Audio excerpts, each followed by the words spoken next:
You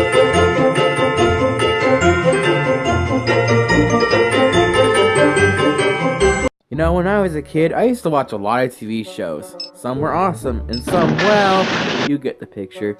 So I guess it's time to ask, does this hold up? Well, it's that time of year again. Hey guys, welcome to Does This Hold Up? The show where I talk about TV shows and movies from my childhood and determine if they still hold up today. This month is a special one though, because it's December. And December is the holidays, you know, Christmas, Kwanzaa, Hanukkah, all that stuff. So all the videos this month are going to be holiday themed. Christmas, of course, so that's what I celebrate. So sit back and relax for some awesome Christmas videos.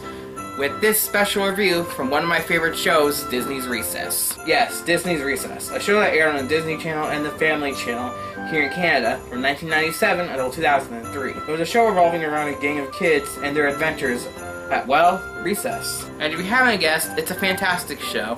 However, we'll be going more into detail about the show itself when I review the whole series sometime probably next year. However, today we're going to look at a straight-to-video and DVD special called Disney's Recess, Miracle at 3rd Street. So, let's get into it. So Disney's Recess, Miracle on 3rd Street revolves around the principal, Mr. Prickly, teacher and playground supervisor, Miss Finster, and TJ and the gang's teacher, Miss Grotke, as they are all carpooling home for the holiday season. While they're driving home, Prickly and Finster talk about how much they hate the students, mainly TJ and the gang, while Grotke talks about how much she likes the kids and all the good memories they have of them.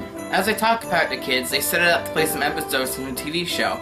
So it's basically just a compilation DVD to cash in on the holiday season. However, I'll give credit where credit is due, as there's actually a story that ties these episodes together, so it's not a completely lazy cash grab. For example, the first episode is shown after Grotke mentions TJ being principal for the day, and Finster and Prickly say it was a plan to try and change him, and so the episode Principal for a Day plays. In this episode, TJ, along with his friends and other students at the school, are playing kickball when TJ goes up to play wearing a big metal boot, which somehow helps us kick as he kicks the ball straight into Prickly's window. I'm sorry, but not only would a heavy-ass metal boot not help your kick, but it would actually make it a lot worse. But this is a cartoon, so I digress. Anyways, after this happens, TJ has to go to the principal's office where he signs a form to go into the Prickly files. After that, Finster and Prickly decide more drastic measures are needed, and decide to enter TJ into the Principal for a Day contest, and make him win, as this changed the school's kiss-ass Menlo, as he was once a monster of a child. This almost works, as once TJ becomes principal for the day, he passes a bunch of kid-approved rules. But one of the few rules are broken by a student named Lawson, and TJ gives him detention, which gives TJ a thirst for power. So he becomes basically a dictator that makes Prickly seem like an amazing principal, until he comes to his senses after making a student sign a form to go into the Prickly files, just like Prickly did to him. He then decides it was time to make it up to the students and throws a giant ice cream party, and the episode ends. Basically how the rest of the special works is it shows a bunch of episodes linked together with a story. So like when they crash into a snowbank after being hit by a snowball and blame TJ and his friends, Grotke and Finster talk about a weekend that Finster will never forget, where she took care of Spinelli, and then the episode Weekend at Muriel's Place, where Spinelli is forced to go grocery shopping with her parents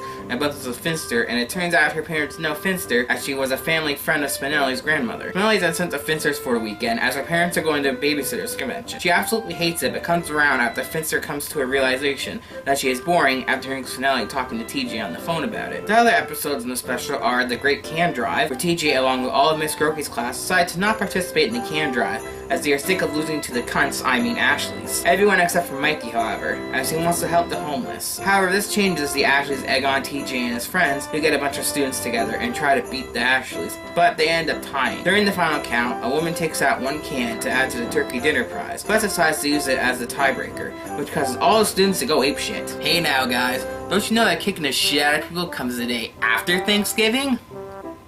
And the final episode is a Christmas episode. Jesus, about time. This is not supposed to be a Christmas DVD, yet almost everything shown has nothing to do with Christmas. What the hell? And that episode is my personal favorite out of the 4. Yes, Mikey, Santa shaves. In this episode, Christmas is here, and Mikey is shown to still possess that childlike Christmas spirit, and he believes in Santa Claus. He is then given the opportunity to play Santa, because a big Hollywood executive guy wants to air a Christmas special around the world that stars the 3rd Street kids. Afterwards, Mikey is disappointed by his friends after finding out they don't believe in Santa, so he tries to prove it to them by bringing them to his mall in a Santa Claus parade. However, both Santas end up being fake, which causes Mikey to lose his belief in Santa and throws him into a depression. He also decides to not play Santa in the Christmas special. However, this changes when Mikey talks to Darth Vader. No, seriously, this old man is voiced by James Earl Jones. He cheers Mikey up, which convinces him to go play Santa in the special again. Once the special is over, everyone leaves, but it turns out the old man came to the show, and that's where you find out he's actually Santa Claus. Not only is Darth Vader an old man, but he's freaking Santa Claus. That's fucking awesome! This episode is easily the best of the bunch. Not only because of Darth Santa Claus, but because it is super Christmassy and shows that just because you no longer believe in Santa Claus doesn't mean you can't enjoy the holiday. And although some people may not agree with that, I do. Because I love Christmas. Yes, it's over-commercialized as shit, but that's not the way I see Christmas. I see Christmas as a time to spend with family. A time to see a bunch of colorful Christmas lights light up the streets. A time where everyone's houses are decorated to shit. Hell, even a time where a little bit of snow is nice.